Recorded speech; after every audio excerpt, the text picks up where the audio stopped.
This is my second video. Alright. Gotta be more careful with the way I drive because I don't want to be just driving and stuff, you know. But I want to speak on the Gentiles, man. Scripture said that the Gentiles that believe in the God of the Hebrews are gonna make it. And personally, for me, I don't hate nobody personally. Hate is a strong word. It's a thin line between love and hate, right? So we gotta really choose our words carefully. Life and death abides in the tongue. Sometimes for me, my tongue says all types of things, man. But do I actually have love? Yeah, and just like someone will have love for me, they said something to me. But the whole point is, you know, let's talk about Paul and Peter.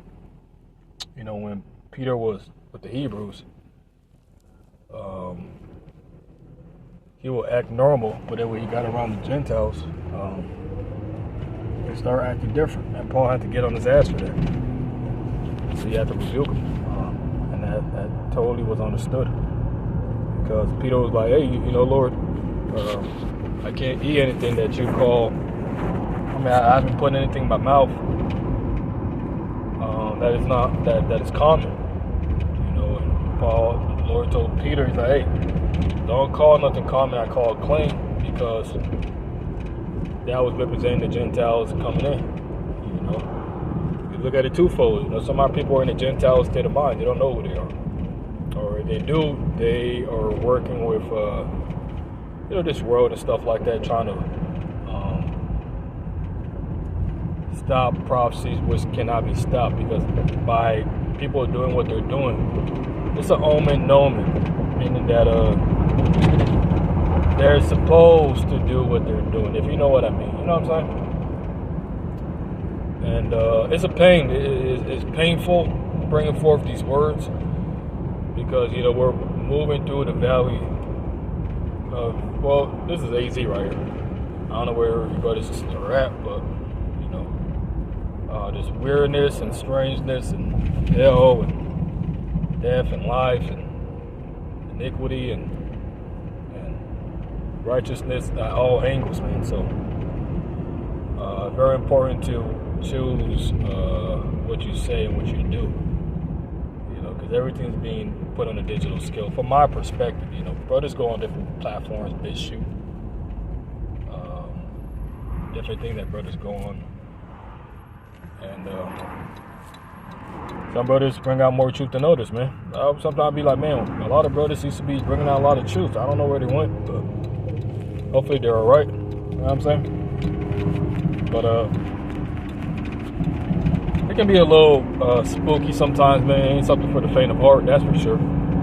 Their brother said this a while back. He said, hey, you know, sure to this. I'm not new to this. Absolutely, man. So I just want to let you brothers know, man, endure, keep the faith, continue to push forward, continue to glorify the Most High as much as you can, and understand that the end is just the beginning. We got a lot of multiple beautiful brothers out here, man, doing multiple beautiful things that I get inspired from, just like I did a lesson yesterday. I don't just do this for myself. I do this for the elect's sake, man. The brothers that are putting their lives on the line and enduring and knowing the requirements of this mission, man. Okay, it's a mission, and few understand it, few have it, few don't. It's just the way it is, you know. Talk about the men. What is the man supposed to do? He's supposed to till the ground. The woman, she's supposed to bring forth children to help the men to help me. You know what I'm saying? And even when we talk about hold on, where I'm at right now. Even when we talk about the different things that we have, this is all to help us understand each other, man, and also help us realize that everything that we have is profitable for each other, man. Bringing everything to the table. Hey, you know, Judgment is out here. The archangels are out here. The Nephilim, the seraphims, you know. Dear brother Benjamin, you put me onto that, man. Like I said, when I started this journey, I was bringing out the new covenant. Lord had the brother bring me out to understand Israel. And that's what I understand now. See? True Israel, man. See what I'm saying? Wherever you are, people, voice, and place. Scattered all over the world. Okay, it kind of reminds me of Egypt, right? They wanted to, you know, do away with the children of Israel, but the Lord, you know, they didn't have it that way. He rose up Moses, you know, word of Moses. You know what I'm saying? Hey, this is, you know, this is what he told Moses, man. He even had his brother Aaron help him, bringing forth different things throughout the different lands of Egypt, and different pestilence and different things that was showing Pharaoh, hey, you know, the Lord, he doesn't change, man. Same yesterday, today, forever.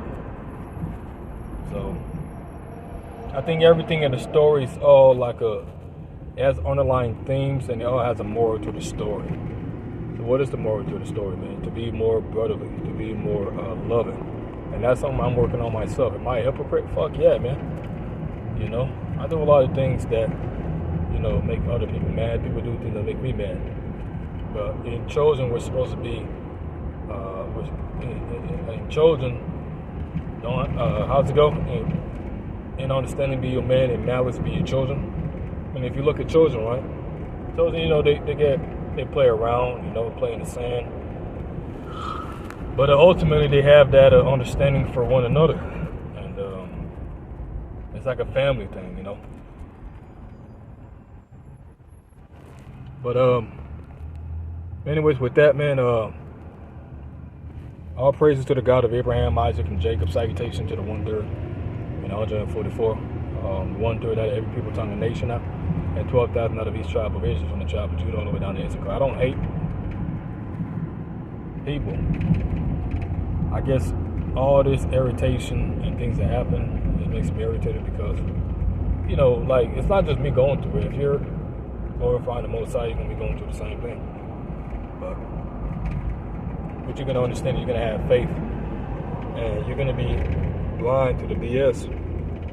But the more you go through it, the more you grow through it. So you become like blind to certain things. You become, you avoid certain things. You maneuver strategically, you know, because you know it's a spiritual warfare. You know, there's a two-edged sword right here. What are we doing? Chopping down these Pharisees. They're not in the new covenant. Chopping down those that don't want to accept the truth.